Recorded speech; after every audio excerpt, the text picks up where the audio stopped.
Hello my dear friends, you're in the Military Summary channel, and this short video we're going to discuss the most important events that took place during the previous night of the local time. And the most important updates are coming from Robotyne. The Ukrainian forces continue their offensive operation. They're moving to the south, trying to develop their positions between the fields, between the settlements like Novopokrovka, Verbova and Robotyne.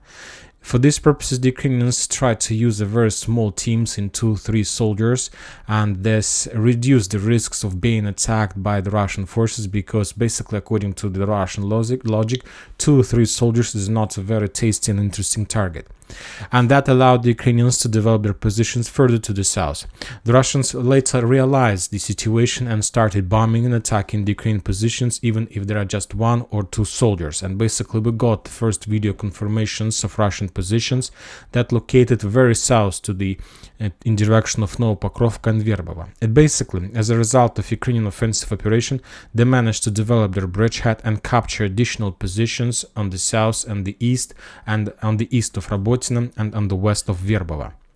The Russians from their side tried to do all the best to slow down the Ukrainian forces. On this video we can see how the Russian tank from hidden position was attacking the Ukrainian infantry, the Ukrainian forces who were heading to the south. As a result of those attacks, a few ammo depots and Ukrainian positions were destroyed. A little bit to the north, the Russians using the FEP drone tried to attack another Ukrainian team in 1 or 2-3 soldiers who were heading to the south as the reinforcements to the previous waves of Ukrainian attacks. So as you can see, as a result of usage of that tactics, the Ukrainians managed to develop their positions. Later, I believe we're going to see more forces, even armored vehicles, who will be as a part of reinforcement, who will go to the south with the purpose to start offensive operation in the direction of Novopokrovka. But before the Ukrainians involve armored vehicles in any attack, they need to secure the territory with the infantry, and they need to establish edge positions on the edge line, on the edge fortifications. When talking about Robotyne itself, during the previous night we got a lot of updates that the Russians launched counter-offensive operation in the northern part, in the direction of the northern part of the settlement.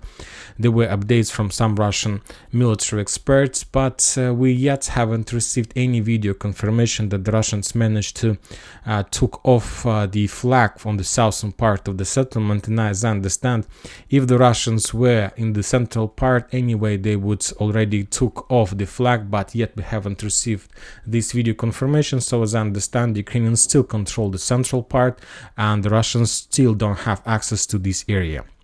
The Russians continue attacking and bombing the Ukrainian supply roads that goes from the north, from Orekhov in direction of Robotyne. On this video we see how the Ukrainians were trying to redeploy and to get some reinforcements to the settlement. The Russians established 100% control over the road, and as a result of artillery strikes, few armored vehicles were destroyed, and then the Russians were bombing and attacking the Ukrainian artillery. When talking about the northern part of the fields, today we got also a lot of videos from this bridgehead. The Ukrainian sources published the first evidence of destroyed or damaged Striker in this area. Basically, Striker couldn't bypass the trenches and stuck between the trenches, and as you can see, the Ukrainians are trying to bypass this area. Also, we got another video confirmation of destroyed Kazakh. The Ukrainians were trying to move as close as possible, to get as close as possible infantry to the combat line, but as a result of anti-tank missile, that light armored vehicle was destroyed. Also, we have some coordinates and some geolocated videos from the eastern of Robotyne flank, from the eastern flank of Bradley Square. The Russians showed us the video how they were bombing and attacking the Ukrainian positions along the forest line, which confirms the recent progress of the Ukrainians in this direction as well. We also got the video from the Ukrainian side how they were bombing and attacking the Russian trenches. The 46th Air Mobile Brigade was attacking the Russian positions along the trenches that were heading in direction of Verbovo, which also confirm Russian positions on this bridgehead. So as I understand, during this day the Ukrainians will continue developing their positions in the fields between Robotyne, Novopokrovka and Verbovo with one purpose: to secure the area and to allow the Ukrainian forces to start redeployment of their armored vehicles to the south. I'll remind you that a few days ago we got a very interesting video of a very significant reinforcement that were reinforcements that were heading to the south, and now the Ukrainian infantry have one goal: to secure the area and to allow the Ukrainian commanders to involve these significant reinforcements in the battle. The Russians will continue using the tactics of the scorched earth, trying to destroy everything among the fields.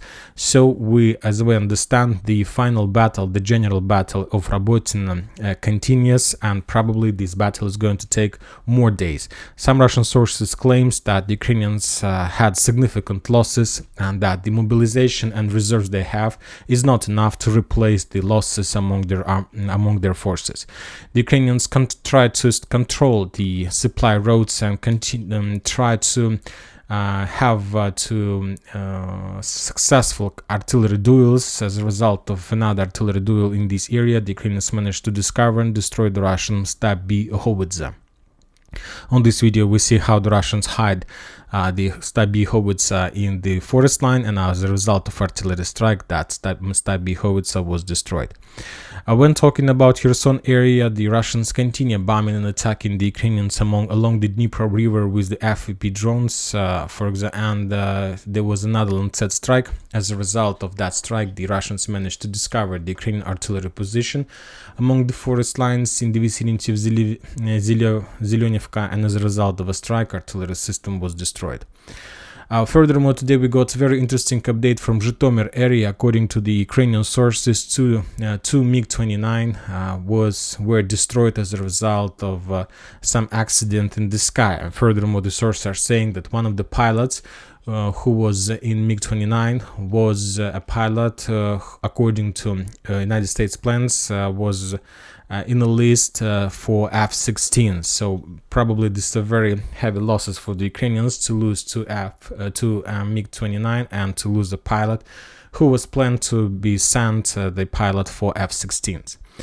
When talking about other front lines, we haven't received almost nothing from the Velika Novoselov-Kremivka tactical bridgehead. The only interesting video we got is that the forces at the sides, either the Russians and the Ukrainians, continue their regrouping, continue evacuation programs process. The Ukrainians were trying to evacuate their armored vehicle from the fields in the vicinity of Robotyne, but the Russians discovered, and as a result of artillery strike, probably with Krasnopol, the Ukrainians' engineering vehicle was destroyed, and the Ukrainians couldn't evacuate another armored vehicle from this area. When talking about Klishchevka Bakhmut, we received just one confirmation, or probably detalization of the clashes that took place during the previous days during the Ukrainian offensive operation in the direction of Andreevka. The Russians were bombing and attacking the Ukrainian armored vehicles in the south part of that settlement. When talking about Liman, we got the video how the Russians were bombing, were continued doing counter-artillery duels, and as a result of another artillery duel, the Russians managed to discover and to destroy Ukrainian Stab B howitzer that Ukrainians were hidden. They were trying to hide in the forests in the vicinity of Liman and Tarskoye salient. When talking about Kharkiv, the sources are saying that Ukrainians have redeployed their 13th Jaeger Brigade in this area, trying to reinforce the Russian positions. I'll remind you that 13th Jaeger Brigade is the brigade from the Strategical Reserve from the 10th Military Corps. It's the last brigade from Strategical Reserves that we haven't seen on the combat line yet. And according to that piece of information, the Ukrainians have redeployed these forces to the Kupiansk front line, which confirms that something is going to happen in this area, because recently the Ukrainians have redeployed significant number of reserves and brigades from 10th and 9th Military Corps.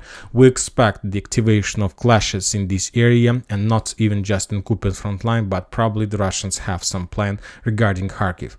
And that's it for today. Military Summary channel reminds to condemn any violence in the world. Thank you for your watching. Subscribe to my channel, put your likes, join my Patreon, and have a good day. Bye bye.